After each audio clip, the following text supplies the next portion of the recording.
Hello friends, welcome to real life story. और आज की कहानी है सास बहू और मूंग दाल के पकौड़े। बहुत अच्छी कहानी है, वीडियो को एंड तक देखिएगा। और कहानी अच्छी लगे तो वीडियो को लाइक कर सकते हैं आप।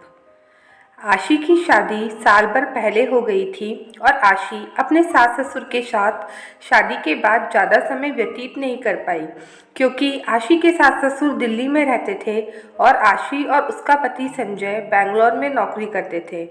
इसलिए आशी शादी के 15 दिन बाद ही बेंगलोर चली गई थी और दोनों वहीं पर फ्लैट में रह रहे थे।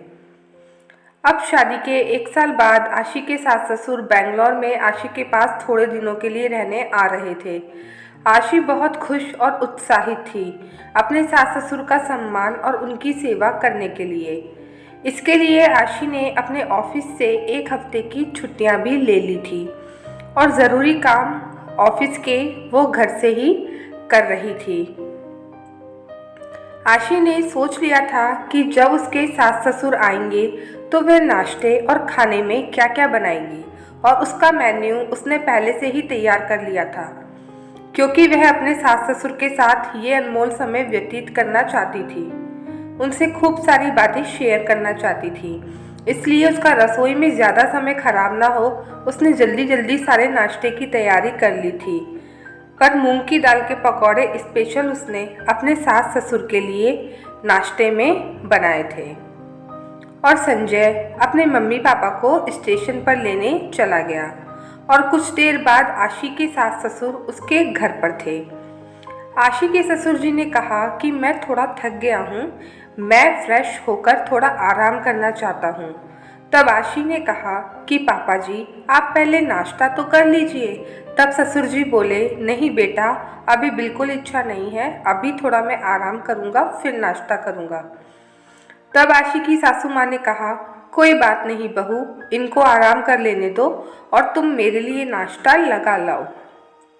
तब आशी ने बहुत प्यार से अपनी सासू माँ की प्लेट में मूंग की दाल के पकौड़े सर्व किए और उसकी सास ने पकौड़ों की तारीफ करते हुए पूरी प्लेट के पकौड़े खा लिए।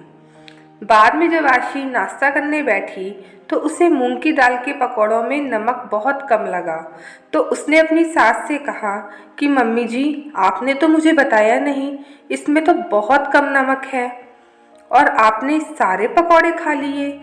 तब आशी की सासू माँ ने उसके गाल पर प्यार से हाथ फेरते हुए कहा, बहू तुमने इतने मन से मेरे लिए पकौड़े बनाए थे और मैं उसमें कमी निकालकर तुम्हारा मन नहीं दुखाना चाहती थी। मैंने सोचा जब तुम खुद पकौड़े खाओगी तो तुम्हें अपनी गलती का एहसास हो जाएगा और तुम आगे से इस बात का ध्यान रखोगी।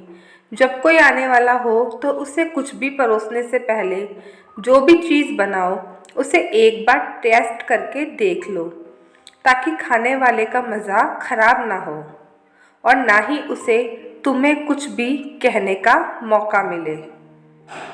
और आशी इसमें तुम्हारी वैसे भी कोई गलती नहीं है, तुमने तो हमारे साथ समय व्यतीत करने के चक्कर में जल्दबाजी में ऐसी गलती कर दी और तुम्हारी तो अभी नई शुरुआत ही है।